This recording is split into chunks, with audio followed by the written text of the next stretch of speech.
മക്കളെ ഒരിക്കലും അവർക്കിഷ്ടമില്ലാത്തൊരു ജോലി ചെയ്യുന്നതിനായി നിർബന്ധിച്ച് പഠിപ്പിക്കരുത്. മനസ്സിന് സന്തോഷം തരുന്നൊരു ജോലി നേടുന്നതിനേക്കാൾ വലിയ നേട്ടങ്ങളൊന്നും ജീവിതത്തിൽ ആർക്കും കിട്ടാനില്ല. ഇഷ്ടമില്ലാത്തൊരു ജോലി ചെയ്ത് ജീവിക്കേണ്ടി വരുന്നതിനേക്കാൾ വലിയ ശിക്ഷയും ഒരാൾക്ക് ലഭിക്കാനില്ല. ഒരാൾക്ക് ഇഷ്ടമില്ലാത്തൊരു ജോലി ചെയ്യേണ്ടി വരുന്നത് അയാൾക്ക് മാത്രമല്ല, സമൂഹത്തിനും അത് ഗുണകരമാവില്ല.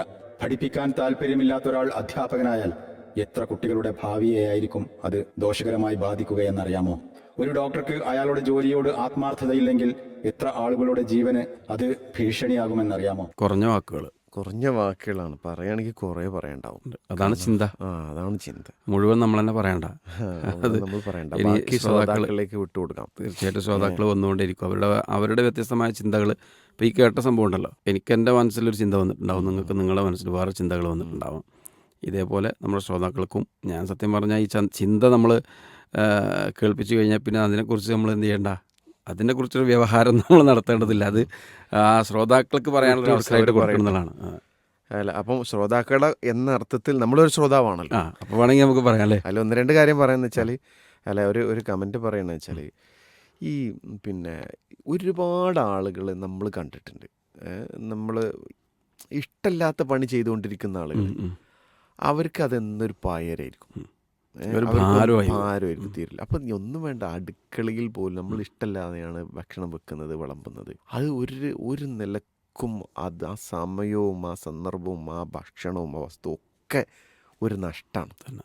പിന്നെ നമുക്ക് അസ്വസ്ഥത തന്നുകൊണ്ടേയിരിക്കുന്ന പണിയാണ് ജോലി. അധ്യാപകനെ കുറിച്ച് അദ്ദേഹം അവിടെ സൂചിപ്പിച്ചു, വളരെ പ്രധാനപ്പെട്ട ഒരു കാര്യമാണ്. ഒരുപാട് ആളുകൾ വെറുതെ ഒരു ജോലിക്ക് വേണ്ടി പോയിട്ട് പിന്നെ അധ്യാപനം കുട്ടികളെ പഴിക്കുന്നു, ഒരു ജാതി എല്ലാം നെഗറ്റീവ് കാണുള്ളൂ. അതാണ് അതിൻ്റെ ഒരു വലിയൊരു പ്രോബ്ലം. ഇഷ്ടമല്ലെങ്കിൽ പിന്നെ ഒക്കെ നെഗറ്റീവ് ആയിരിക്കും. ഇഷ്ടമല്ലെങ്കിൽ അതിലുള്ള എല്ലാ വിഷയവും ഓരോന്നിനും നെഗറ്റീവ് ഇങ്ങനെ മാതിക്കൊണ്ടേയിരിക്കും. ഇഷ്ടമുണ്ടെങ്കിലോ അങ്ങനെയൊന്നും പ്രശ്നം കണ്ടില്ലല്ലോ, അങ്ങനത്തെ പ്രശ്നമില്ലല്ലോ എന്ന് തോന്നും. അതൊരു അധ്യാപകൻ എന്നുള്ള നിലക്ക് മാത്രമല്ല, ഏതൊരു ജോലിയാണെങ്കിലും അങ്ങനെ തന്നെയാണല്ലേ. ജോലി ഇപ്പോൾ ഈ ചിന്തയിലെ ജോലി എന്നൊരു വാക്ക് പറഞ്ഞുകൊണ്ട് മാത്രമാണ് നമ്മൾ ജീവിതത്തിൻ്റെ വേറെ ഒരു വ്യത്യസ്ത ഘട്ടങ്ങളിലേക്ക് നമ്മൾ പോകുമ്പോൾ ആലോചിച്ച് നോക്കിയാൽ നമ്മുടേതായിട്ടുള്ള നമ്മൾക്ക് ഓരോ ഉത്തരവാദിത്തങ്ങളുണ്ടല്ലോ. അവിടെ നമുക്ക് ഇഷ്ടമില്ലാത്തൊരു മേഖലയിലാണ് നമ്മൾ ചെയ്യണതെങ്കിൽ, അല്ലെങ്കിൽ അവിടെ നിൽക്കണതെങ്കിൽ, ഒരു യാത്രയാണെങ്കിൽ പോലും അല്ലേ ഭയങ്കര പ്രശ്നമാവും. പിന്നെ ഇഷ്ടമില്ലാത്ത സ്ഥലത്തേക്ക് നമ്മൾ ഇഷ്ടമില്ലാത്ത സ്ഥലത്ത് പോയാൽ, അതേപോലെ ഇഷ്ടമില്ലാത്ത ഭാര്യ ഉണ്ടെങ്കിൽ, ഇഷ്ടമില്ലാത്ത ഭർത്താവ് ഉണ്ടെങ്കിൽ, ഭർത്താവിന് ഇഷ്ടമല്ല, ഭാര്യന് ഇഷ്ടമല്ല, പിന്നെ ഓള് ചെയ്യണതെല്ലാം കുറ്റമാണ്, എല്ലാം കുറ്റം കാണുള്ളൂ. അതേപോലെ സുഹൃത്തിന് ഇഷ്ടമല്ല, ഓൻ്റെ ഒപ്പം പോവുകയാണെങ്കിൽ എന്തായിരിക്കും അവസ്ഥ? ഒരു രക്ഷയില്ല. ഇഷ്ടമില്ലാത്തൊരു സുഹൃത്തിൻ്റെ കൂടെ യാത്ര പോവാണ്, പിന്നെ കുറ്റം തന്നെ ആയിരിക്കണ്ട. മറ്റേതെന്താണോ, നമ്മൾ വേഗം ഫോർഗീവ് ചെയ്യും, കുഴപ്പമില്ല, നമ്മളവിടെ പ്ലസ് പോയിന്റ് കാണുള്ളൂ. ഫോർഗീവ് ചെയ്ത് മാത്രമല്ല, മറ്റൊന്നിലേക്ക് എൻഗേജ് ആവുകയും ചെയ്യും.